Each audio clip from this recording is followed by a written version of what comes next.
साथीहरु आज तपाईलाई म पालक पनीर बनाउन सिकाउँदै छु है। पालक पनीर बनाउनको लागि चाहिने सामग्रीहरु पनीर, पालक हैन, टमाटर हैन, प्याज, त्यसपछि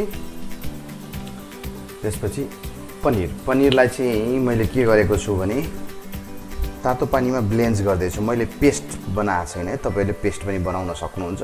पेस्ट बनाउन मलाई राम्रो लाग्दैन, मैले तातो पानीमा ब्लेन्ड गरेको छु है।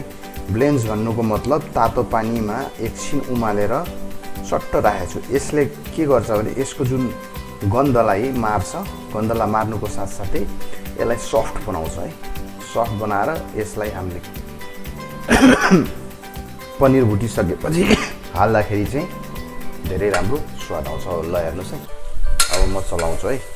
म यसलाई चलाउँछु अलिअलि मजाले है। ल मैले त्यो पनीरलाई चाहिँ त्यो हाम्रो टिपिकल तरिकामा यसलाई फ्राई गर्छ नि, म चाहिँ फ्राई गर्दिन है। Because I try to cook in this way. पहिला यसलाई मजाले त्यही मसलाहरूसँग फ्राई गर्ने हैन। एकछिन यो अलिकति खरो भइसकेपछि अनि त्यसपछि यसमा तपाईहरुले अरु चीजहरु एड गर्न सक्नुहुन्छ है। ल हेर्नुस्, अब यसमा एकछिन फ्राई भयो। यो एकछिन फ्राई भइसकेपछि अब म यसमा टमाटर हाल्छु है। टमाटर हालेर यो टमाटर गल्नु पर्छ। त्यस गलेन भने चाहिँ फेरि मजा आउँदैन है। ल यसरी है, यसरी हेर्नुस्। ल चलाउनुस्, बिस्तारै चलाउनुस् है। चलाउनुस्। लेट्स स्टर भेरी नाइसली है। हेर्नुस् त कस्तो मजाको देखियो पनीरमा मसला पुरै कोट भयो है। हामीले हालेको त्यो नुन मसलाहरू सबै कोट भएको छ। हेर्नुस् है कस्तो राम्रो देखियो हो।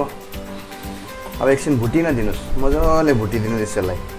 त्यो भुटिएपछि हैन ज्यादा म्याक्सिमम भन्दा 2 मिनेट भन्दा बढ्ता नभुट्नुस्, किनकि आई गेस त्यति भुटियो भने इट्स गुड टु गो है। मैले ग्यासलाई अलिकति ठुलो पारे है। अघि आँच सानो थियो किनकि अब जल्ला कि भन्ने पिरले मैले आँच सानो पारेको, तर अहिले ग्यास ठुलो पार्दिए। ल ग्यास ठुलो पार्ने बित्तिकै तपाईहरुले हेर्नुस् त मसलाको आवाज हेर्नुस् त है, कस्तो मजाको छ नि है। ल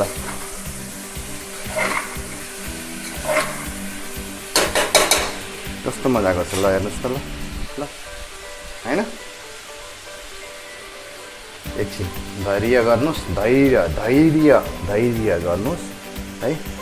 अब यसमा मैले यो सागलाई पनि एड गरेँ। अब मजाले मिच्नुपर्छ भन्ने पनि छैन है। ल यसलाई मिचेँ है, मैले यसलाई हालेँ। ल अब यसलाई हालेपछि एकछिन चलाउने हैन।